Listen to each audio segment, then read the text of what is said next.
चला आरती कर लो बेटा। चला अपन अपने स्थान में आप सभी आरती में सम्मिलित होंगे।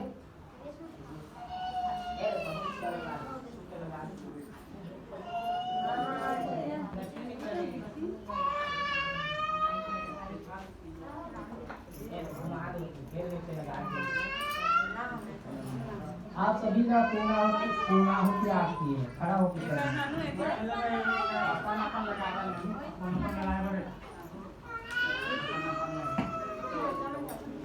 बोलिए सत्यनारायण भगवान की जय।